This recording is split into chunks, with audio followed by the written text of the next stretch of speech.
Olá, queridos amigos do CPMM, aqui é a Suzana. Nós estamos fazendo o estudo do Evangelho segundo o Espiritismo, essa obra importantíssima que pauta aí boa parte do nosso conhecimento, dos nossos estudos na base doutrinária umbandista. E já estamos no capítulo 11.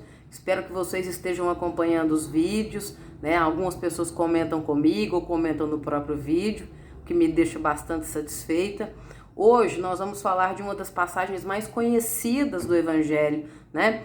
Que provavelmente em algum culto no lar ou em uma palestra ou no momento aí em que qualquer um de vocês estivesse, né, estudando o Evangelho, provavelmente já passou por esta passagem. Nós chegamos nela, né, a que fala sobre a trave e o argueiro no olho.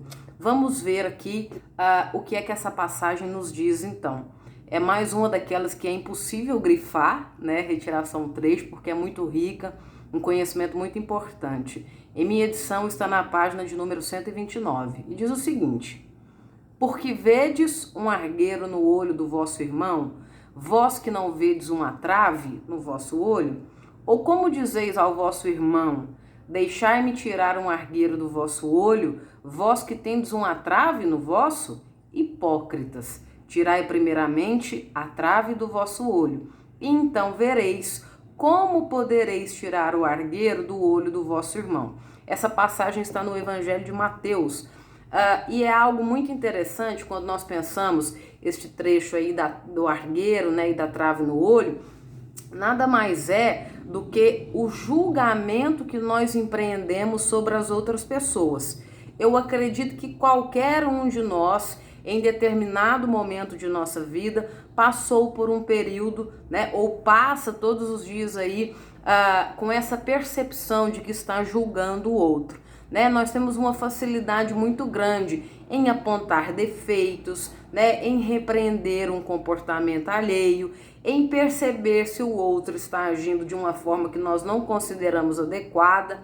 E aí, através desse pensamento, dessa constatação, isso vai suscitando aí uma variedade de julgamentos, né, da nossa parte.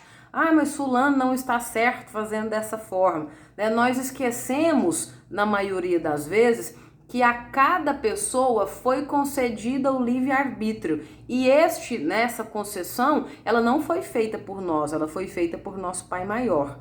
Ah, mas a pessoa está fazendo uma coisa que eu não julgo correta. Porém, tudo é uma questão de escolha na vida de todos nós.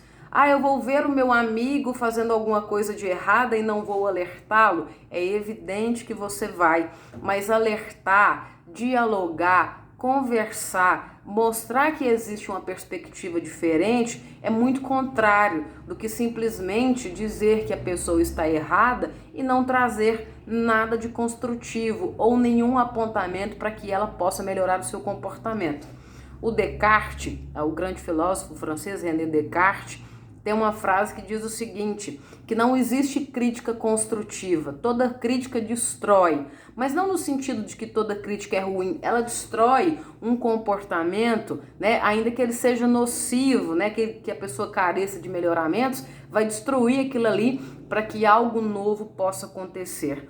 Observar o nosso próprio comportamento, empreender mudança em nós mesmos é muito mais difícil do que fazer apontamento sobre o outro.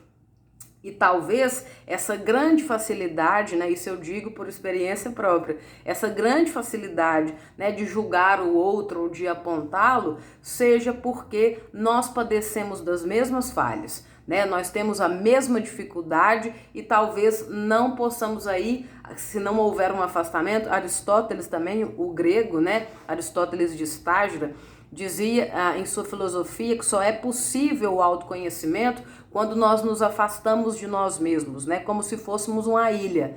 Quando você está em uma ilha, você só é capaz de percebê-la quando se afasta dela. Então é preciso analisar o nosso comportamento do lado de fora.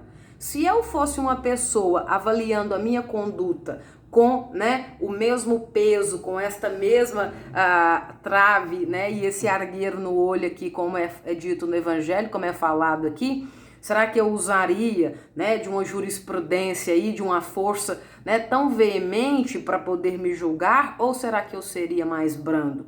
Quando é alguém que nós amamos, né, será que nós temos o mesmo comportamento, a mesma atitude de julgamento que nós temos quando é alguém que a gente não nutre tanta simpatia? Há um outro trecho do Evangelho, né, aqui que eu gostei bastante e quero compartilhar com vocês. Um dos defeitos da humanidade é ver o mal de outrem antes de ver o que está em nós. Para se julgar a si mesmo, seria preciso poder se olhar num espelho, transportar-se de alguma sorte para fora de si e se considerar como uma outra pessoa, em se perguntando: que pensaria eu se visse alguém fazendo o que faço? Incontestavelmente, é o orgulho que leva o homem a se dissimular seus próprios defeitos, tanto ao moral como ao físico. Esse defeito é essencialmente contrário à caridade, porque a verdadeira caridade é modesta, simples e indulgente. A caridade orgulhosa é um contrassenso, uma vez que esses dois sentimentos se neutralizam um ao outro. Como, com efeito, um homem bastante vão para crer na importância de sua personalidade e na supremacia de suas qualidades, pode ter ao mesmo tempo bastante abnegação para ressaltar em outro o bem que o poderia eclipsar, em lugar do mal que o poderia realçar? Se o orgulho é o pai de muitos vícios, é também a negação de muitas virtudes. Encontramo-lo no fundo e como móvel de quase todas as ações. Por isso, Jesus se dedicou a combatê-lo como principal obstáculo ao progresso. Acredito que é riquíssimo aqui, né? E quando eu estava estudando, eu pensei tantas coisas, né, sobre o meu comportamento, sobre o modo como a gente conduz a nossa própria existência. Uma coisa que acho de fundamental importância e que pensei é o seguinte: será que o nosso comportamento é o mesmo o tempo todo? Né? Você teria a mesma atitude caso alguém não estivesse observando o que você está fazendo? Há uma canção do Capital Inicial que diz isso, né? O que você faz quando ninguém te vê fazendo, ou o que você iria fazer se ninguém pudesse te ver. Quando nós julgamos o outro, né, com um peso muito grande, e analisamos as coisas pela nossa própria ótica, eu lembro de um caso que aconteceu na década de 80. Na década de 80, o heavy metal, né, em seus vários estilos, um estilo específico chamado glam metal, que é quando os homens se vestiam de mulher e usavam batom, mas eram bandas de rock, né? Tem uma banda que ainda existe, chamada Twisted Sister, e o vocalista dessa banda é o Dee Snider. Na época, os Estados Unidos estavam passando por uma fase assim, em que os republicanos, né, estavam aí pressionando o governo contra várias coisas, né? E havia a esposa, né, do Al Gore, que era um importante representante da política norte-americana, né? Ela se chama Tipper Gore, e ela era totalmente contrária a essa banda, como o modo como eles se vestiam, né, como eles se comportavam. Dizia que eles eram muito pornográficos, né, que as músicas deles incitavam a violência. E ela processou o Twisted Sister, né, e quando chegou ao tribunal, o Dee Snider, que era o vocalista da banda, ele perguntou assim onde é que ela encontrava tanta pornografia e tantas coisas erradas nas músicas, e ela apresentou a letra de uma canção, e ele foi explicar essa letra depois, dizendo que onde ela via pornografia, na verdade estava falando sobre o processo cirúrgico, né, uma cirurgia de garganta do guitarrista da banda.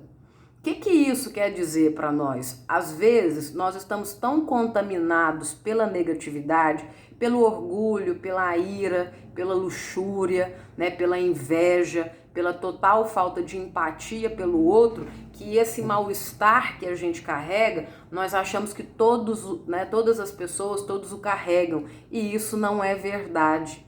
Não adianta eu querer mudar o mundo se não mudar a mim mesmo. Não adianta querer uma sociedade diferente se o meu comportamento não for diferente.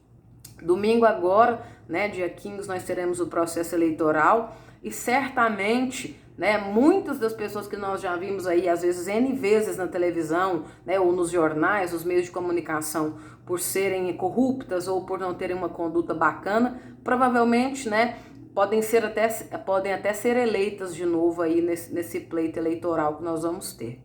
Então, o Einstein, né, tem uma frase que tinha, né, tem ainda porque a frase existe, e dizia o seguinte, que tolo é aquele que faz sempre a mesma coisa esperando um resultado diferente. Se nós queremos uma sociedade diferente, é preciso que nós assim sejamos, né? Não adianta nada observar o comportamento alheio, criticá-lo, reduzi-lo a nada e não modificar o nosso, né? Ou nos colocarmos aí como pessoas que estão o tempo todo, né, corretas. Isso não existe. Um beijo para vocês. Fiquem todos com Deus e até o nosso próximo vídeo.